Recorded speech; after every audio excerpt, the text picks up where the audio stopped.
back to IGN Live at E3 2013. We've already seen some big games like Battlefield 4, Watch Dogs, Need for Speed Rivals, so check out e3.ign.com if you missed any of them. All right? Right now, it's time to take a trip to the XCOM universe. Only this game takes place way before all the other XCOM games. It's time for the Bureau XCOM Declassified.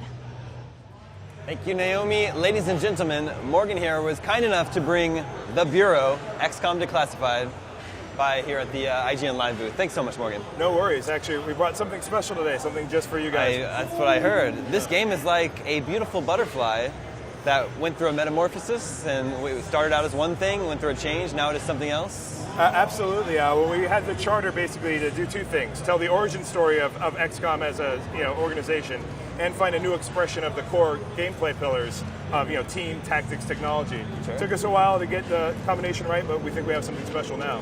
And so what we're seeing here is actually a world premiere of a side mission? Exactly. Our campaign structure is kind of like an RPG, where there's main quest lines and secondary quests. Here we have our main character, Agent William Carter, and his team on effectively a side quest. The enemy, the Outsiders, our alien enemy, has taken over a summer camp out here in our 1962 America. And Carter and his agents are trying to basically save the Sleepwalkers, a human population that's been infected by an alien virus. Okay. So we're giving commands to our squad? Yeah, absolutely. So let me walk you through what you're seeing. At the core of our game, it's a squad-based tactical shooter, right? You use cover for yourself for your running gun aspects. But we have what we call the battle focus mode. It gives you real-time control over your squad. So much like the traditional XCOM, it's about you and your buddies having a coordinated attack against the alien threat. So Battle Focus allows you to do a host of things like movement and position orders, as well as fire off the various powers that they acquire throughout the course of the game. Again, a real-time expression of traditional XCOM. Here you can see we're positioning a decoy out here in the battlefield. It's going to pull aggro from the bad guys, and they're going to shoot at it, while Carter and his team get flanking positions to take out the alien threat. Is there still a danger of losing your squad members when they die? Absolutely. It's sort of core to XCOM, that concept of permadeath. Right. So these agents that you're leveling up, you're sort of customizing, you recruit them into the organization, and then you grow them over the course of the campaign. They're mortal in every fight. If you fail to get them off the ground, if they get dropped, they're dead and dead for good. And unlike sort of the traditional XCOM where you can farm out XP and bring new recruits up, if you mismanage your roster of agents, you're going to feel that loss, because our campaign is always pushing forward to its conclusion. So that permadeath is really a big pain in our game. And you can go back to the XCOM base and look at the Hall of the Fallen afterwards to see your poor decisions. That would be very sad. Yeah, exactly. So in many ways, what we're trying to do is really squad versus squad combat, which is at the heart of the XCOM battlefield. But for us, rather than Spetsnaz versus Delta Force, it's XCOM operatives against an alien threat. And our aliens range from these common Zujari that you're seeing on the screen before you now to more classic enemies from the XCOM menagerie, sectoids, mutons. This concept of there's a buffet of bad guys attacking continental United States, and it's up to you, William Carter, to stop them. And our hope is that players are able to feel very similar to what they feel in more traditional XCOMs, but this sort of unique focus of being in the boots of the battlefield commander versus being safely removed in the God's eye perspective of the turn-based. It helps get the adrenaline up, and hopefully brings a few people over to the XCOM fold that may think, hey, I don't like turn-based games. It's like, well, turn-based games are awesome. XCOM's awesome. Try this, and maybe we'll make them a fan of both XCOM as a franchise and have them come over. If you're an XCOM fan, our hope is that you're interested in the unique perspective we're offering, and to be able to be a part of the founding day, the day that XCOM itself as an organization is christened. You play a pivotal role in that as William Carter. Now you can see we're doing coordinated tactics, flanks matter. Our fights are effectively little combat puzzles for you to solve. So we give you a host of tools, your abilities as Carter, the powers that you level up, you acquire throughout the game, the agents that you're customizing, and then we ask you, the player, to assess the battlefield, look at the threat arrayed before you, decide, build a plan on what you want to do. Via Battle Focus, you're actually able also to sort of queue commands. So you can do complicated maneuvers, things like go here, attack this target, unleash this power, then fall back here. We use some of the parlance back in the office. We refer to it as a combat quarterback. So if the turn-based is sort of the concept of the huddle, we're trying to keep all the action on par with the audible, to keep the intensity and the momentum sort of moving forward through our fights. Well, now what was that we just saw? That's a little bit of alien technology at play. So Carter has the ability to deploy different powers. He also, we start our game in '62 with traditional U.S. weapons. You have your 45s, your shotguns. but XCOM being science-based is able to acquire alien technology and boost up your arsenal. So Carter's actually using an alien sniper rifle as one of his main sidearms. Looks like he's got a heavy plasma pistol in his hand as well. At this point in the game, we're nearing the halfway mark in the campaign progression, so we're just starting to unlock the more high-tech, futuristic toys that XCOM has at its disposal.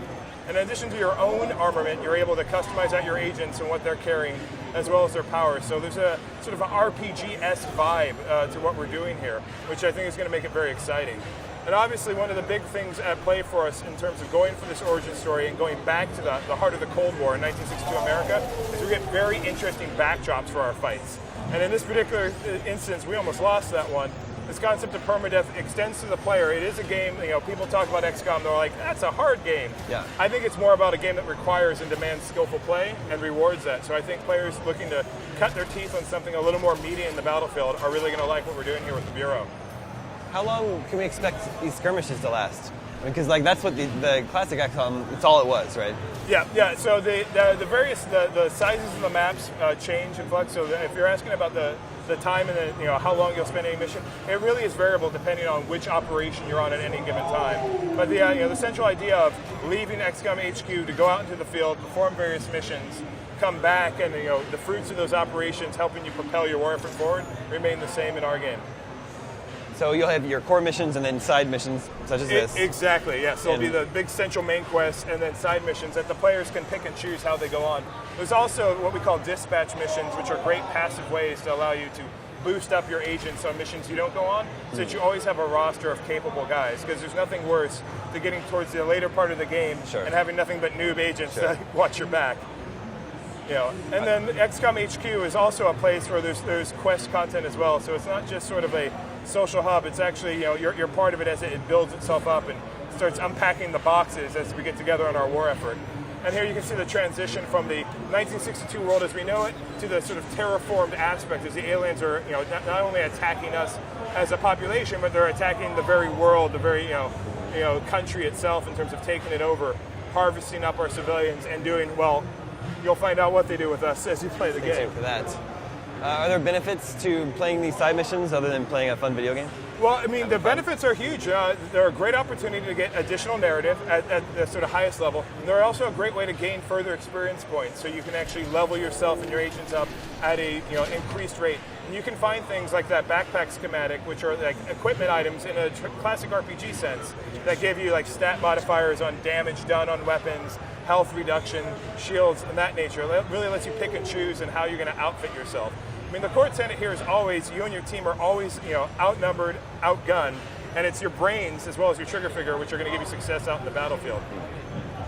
So here we're inside the alien complex. Yeah, we've made our way out from the campgrounds into the alien processing facility, effectively. And you can see a great sense of how we're building on this concept of team tactics.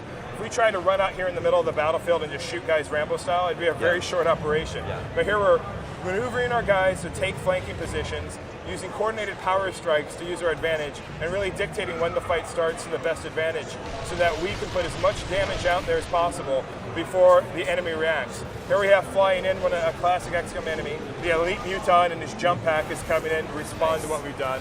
And he's an interesting enemy in himself because, he's far from cannon fodder. Him alone is going to require a coordinated effort across all the agents to try to ping-pong him back and forth, because when he gets close, that's when the damage starts. Do your agents just wait for your orders, or will they act on their own? No, your agents autonomously are pretty intelligent. They're smart enough to shoot on their own, prioritize targets, defend themselves. What I like to say is, they're okay, but you, as their brain trust, you turn them from a mob into a team, and the team tactics are super important, so your coordination is going to be pivotal. In fact, really good commanders are going to be capable of beating some of our battles without ever firing a single shot themselves, just in how well and how effective they are coordinating their efforts. And everyone's going to have a day where they're going to have to leave cover and go pick an agent off the ground before he bleeds out, as we just saw there. Fortunately, your agents are also smart enough to be able to recover you off the ground if they happen to be close enough when you drop. But you can see the tension's really high, and our hope is that, keeping that core tenet of XCOM, that tactics, tension, terror, that this expression of those franchise pillars is going to feel both fresh and familiar at the same time to fans of the franchise, which is going to be very cool. And as you can see, a couple more cool uses of power and a risky maneuver that ends up with getting dropped. So, we're trying to show off a bit of the, if you don't just take it slow, sometimes you can be brave, but you pay the consequence of that bravery sometimes if you're not quite up for the challenge. And you can see fans of classic XCOM are going to find the battle focus interface very familiar in terms of how it shows valid safe cover to cover under threat, damage probabilities based on what you're targeting. Again, I think what we've achieved here with the Bureau is a very honest, fresh interpretation of that classic game. And low ammo. So now we're going to have to scour the battlefield and see if we can pick up some more ammunition to take on our fight.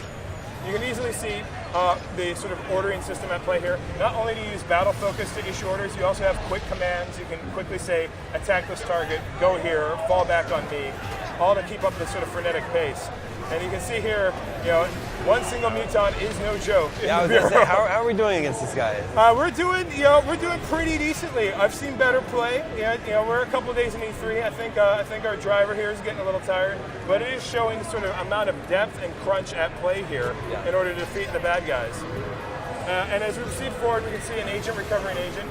And that guy is going to be hard pressed to defeat him alone. Again, team tactics are going to prevail. Hopefully, through smart movements and through applications of power, we'll take him off. But potentially, we might be ending this on a cliffhanger. Will he be able to defeat this threat? What lies behind the corner of the next fight? These are sort of the things that players are going to experience as they play. When you go down, do you have any sort of defense? Can you still fire while you wait for someone to revive you? When you're on the ground, your best defense is actually to use your agents to sort of pull some diversionary tactics, pull these enemies off of you, create a distraction to allow another agent to come and recover you off the ground. You don't get to slay there and shoot a guy. You really, again, emphasis is on the team working together. So again, here we can see the mutons pressing his advantage. We're going to shoot this diversion out, pull this guy's aggro. We're whittling away his exterior armor. He's got a blade of armor, basically. You have to pop off the armor to get to the juicy center before taking him down. And then whittling him away with a sniper shot. Nice. Chivo unlocked. I'm bringing down the Goliath. And you can see, even the most simplest of battles, it can be a nail biter depending on how things go for the player. Nice. I'm glad we were able to take them down before the end of the demo. I had no idea whether or not that would happen. One of the best there. things is like, will we win, will we die, we'll find out. Sure. The Bureau XCOM Declassified is out August 20th? August 20th on Xbox 360, PS3, and PC. Excellent. I'm really excited to play it. Morgan, thank you so much. Thank you so much for having us. It was fun. Back to you, Naomi. Thanks, David. And I'm excited as well. That game looks awesome. And for our audience, don't forget to follow us on Twitter at IGN or check out Facebook for a metaphoric megaton of E3 content.